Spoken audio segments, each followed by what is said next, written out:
Is Stipe Miocic the heavyweight GOAT?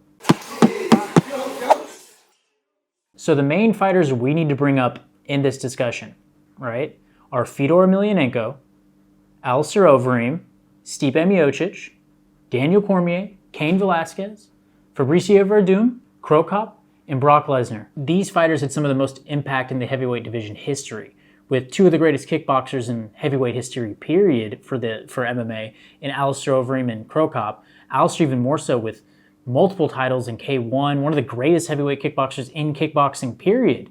He will go down as one of the best. Cro Cop, a legend of the Pride era heavyweights with his striking. The only person really rivaled him in technique at heavyweight was Fedor. We have probably the greatest heavyweight grappler of all time in Fabricio Verdum. His submission prowess is unrivaled. We even saw it again recently. He is, for lack of a better term, the best heavyweight BJJ player in the UFC's heavyweight division ever, probably.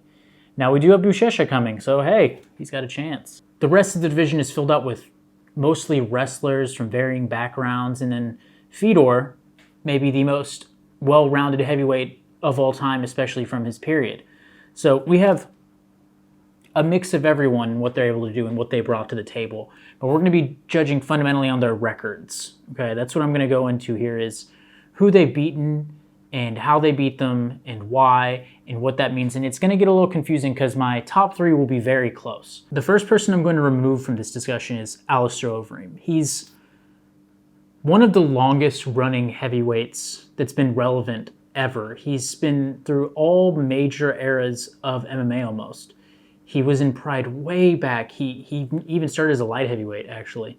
His contribution to the sport of MMA is vast, and what's crazy is he's still relevant. He just won a few months ago. It is incredible to see his transition and how he's adjusted to aging and how he's adjusted his style to be relevant in the division to this day. He's definitely had setbacks, and you can see that his chin isn't what it used to be, but he has fundamentally adjusted everything to stay relevant and to avoid damage, and it's incredible to see how technical in the mind of Aleister Overeem. People might not think of him as the smartest heavyweight of all time, but I have him up there as one of, for his ability to evolve and change and see the game the way he does. But I think his record, it shows how fearless and willing he was to fight anyone, anytime, it seemed. But it also, he has some big losses, and I think that does take him out, for me, from the GOAT discussion. But he is among the greatest and is on the Mount Rushmore of any heavyweight list. He will go down as one of the greats and one of the greatest combat sports athletes of all times. Legend, love Reem. The next we got to cut off is Brock Lesnar. Now, his rise is one of the most interesting rises in MMA history. It grew the sport in a pivotal time that fundamentally changed the fan base and the money pool for fighters, and brought in an economic situation that was unheard of at the time. But he falls off primarily due to what even gets him on here, is his meteoric rise. He was not in the heavyweight division long enough, and in my opinion, that hurts him because we never got to see him truly develop. He got in too old, not to be too harsh on him. And I think if Brock Lesnar had left professional wrestling 5-6 years earlier, I mean, you could even do less, but I think 5 to 6 years if he had left earlier, he could be in the GOAT talk, like the true top three. He could even be it. Brock Lesnar had the athletic ability to do it. There's no question. He had the size, the strength, the speed.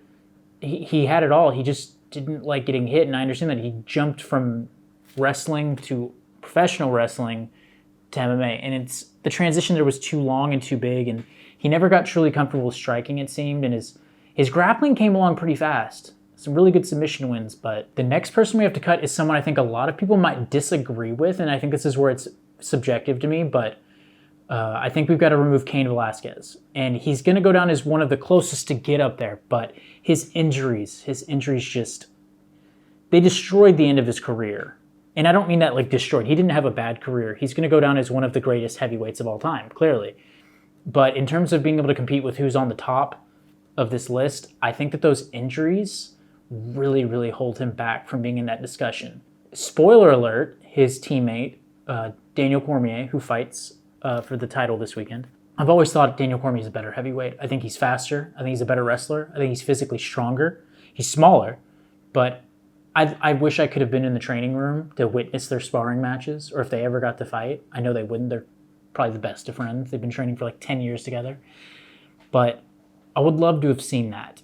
Because if I'm wrong, I'm wrong. But everything I saw in their fights just makes me think Cormier just is a better fighter. So that's why Cain Velasquez, without the injuries, I think gets higher up there. But the latter end of his career, and especially his last few fights, it was a rough go. And I mean, all greats kind of have, well, not all, but lots of greats have that at the end, and I understand that. But his specifically, the injuries had him out for so many fights. He was, yeah, it's a shame. But I think that you have to rule him out because of that. Okay, Verdum is one where it's hard to take him out, but I'll have some justifications. Verdum is probably the biggest big event fighter. Like when Verdum fights in big fights, crazy things happen, win or lose. No matter who's on the winning side with Verdum, if it's a big event, if it's a title fight, if it's something massive, you can expect chaos. I mean, his submission of Cain Velasquez, wow. Okay, wow. I mean, I thought that would happen, especially if it went to the ground, but just still, it was wow. We'd never seen that out of Cain, which played into the previous point about why he was taken out. We saw the injuries pile up, but Verdum did that. But then you also have the flip side of that is immediately getting knocked out by Stipe Miocic in a minute, and it was chaos again. His win over Fedor, like the first real loss to Fedor. Verdum shows up in big ways and big moments, for better or for worse, and it's chaos. And he will always be remembered for the chaos he brought to the heavyweight division while still being one of the best and undeniably the greatest heavyweight jiu-jitsu practitioner ever. Like in the UFC. Now there's other great heavyweights in jiu-jitsu, but in terms of making the transition to MMA, Verdum is undeniably the best and will go down as one of the best as well. This leaves us with 3 remaining fighters. We have Fedor Emelianenko, we have Daniel Cormier, and Stipe Miocic. This weekend could potentially shake up how I have these 3 ranked in my top 3 and who is the GOAT. But going forward, this is who I have it now, but this weekend could fundamentally change it. So coming in at 3rd, I'm going to put Cormier. And Cormier struggles from an issue that is a little unique to him in that he spent so much time outside of the heavyweight division, which in my opinion, I don't want to say a mistake, but I think it was maybe the less successful route, because I honestly think Cormier could have gone almost totally undefeated at heavyweight and would have surely become the heavyweight GOAT.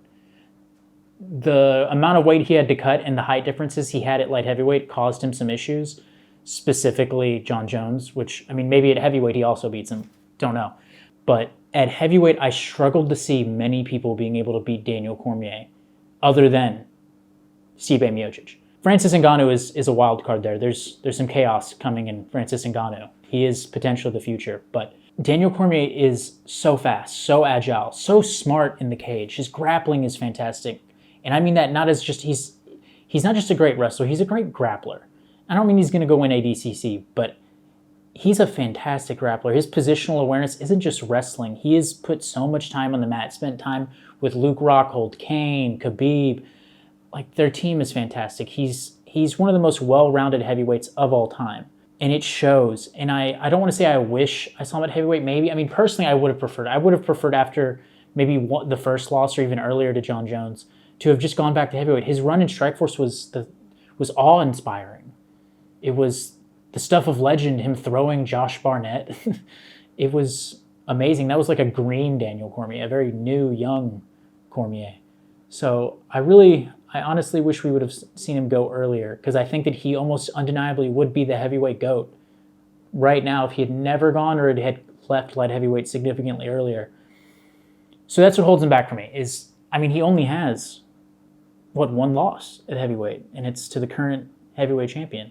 And I can see you putting him as number 1. I can see it. And especially if he beats Stipe this weekend in a dominant way, if he ekes by in a weird close decision, at best I could see him tied, but you can't overtake Stipe from that specific thing. I need to see a dominant win. And based on both the previous fights, whoever wins will probably win dominantly. They have a tendency to win in impressive ways over each other. So whoever wins probably ends up being the GOAT going forward. It will cement one of them probably if it's a dominant win. Daniel Cormier is one of the treasures of MMA and the heavyweight division and light heavyweight. He's a treasure of MMA. And there's no fault in him in what he did. He made the best decisions he wanted. There's nothing wrong with that. But for me, it puts him at third. So the next person, people may not expect this. I'm a massive Fedor fan, but in context, I struggle to put him as number one because of what I saw him struggle with at the end of his career. It became very apparent that he was too small. And people say Daniel Cormier is too small for heavyweight. I mean, he's not. But he's a smaller heavyweight. I think it's very clear. He's definitely shorter, and he's not nearly the frame of most guys. Fedor was even smaller. Like, I've met Fedor in person, interviewed him, and I'm not a big guy. I'm 5'7". And he was bigger than me, but I didn't feel like I was in the presence of a true heavyweight. And that is not an attack on Fedor. It is an impressiveness that, it is an accolade. The fact that he was able to be so successful for so long, being what is generally average sized. That's amazing. And it's one of those things where I want to put him as number one because of legacy.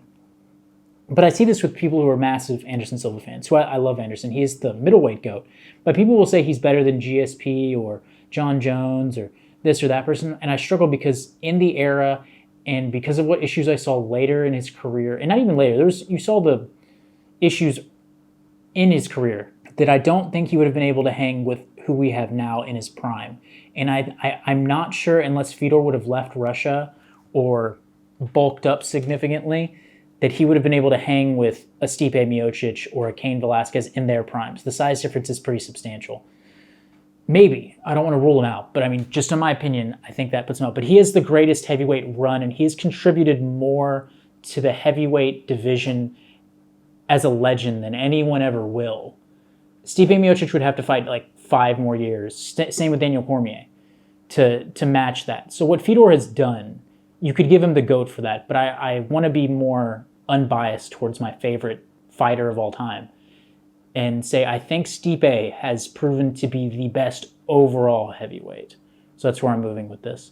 Is I think Stipe he doesn't have the biggest record, but he has one of the most consistent records, and he has shown in every fight this ability to win.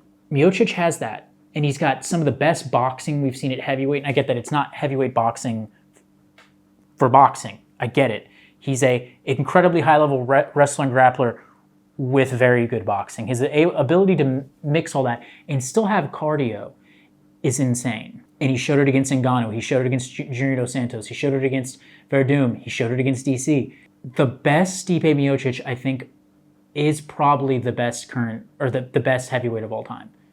Peak Stipe Miocic, when he's on his game, is the scariest person to ever fight in the cage, probably. And that's what I'm going with. Now, again, depending on how you're feeling and how you focus on legacy or you focus on the way people won, I can see you moving Cormier or Fedor to first or second. I can see all of those guys being intermingled. I see it. So I don't want anyone to get angry at me. They're all, we're talking 99.9%. We're all pretty close up there. But I'm picking him out. But depending on how this goes, if Cormier wins by crazy finish or dominant or something, I think you got to put him up there, and then you got Stipe and Fedor probably second and third. If it's a close win or if Stipe wins, I think it's pretty much the same rankings. But very close. These 3 guys are they're treasures of MMA. 3 of the greatest guys to compete, period. You can't say a negative thing about any of them. They're world-class athletes and they're world-class people. And I think it's really awesome of us to have a division that we kind of meme on and make fun of. But the 3 men that, in my opinion, rose to the top of that division overall, in history, have been 3 of the best guys MMA has ever seen in terms of just being a person. We have Stipe, who's a firefighter his whole career. Fedor, who's been known as one of the kindest and greatest athletes in Russian combat sports history. And Daniel Cormier, who is one of the sweetest and most well-spoken ambassadors to our sport. It's a treasure that we have them, and it's really cool that that's who we get to pick from. Because in some other divisions, I'm not going to say questionable people, and I'm not saying they're bad, but it's just a real gem that those are who we get at heavyweight. So it's a shame either of these 2 men have to lose this weekend. That's who I have as the GOAT. What do you think? Who do you have and why? Tell me why I'm stupid. Enjoy the fight.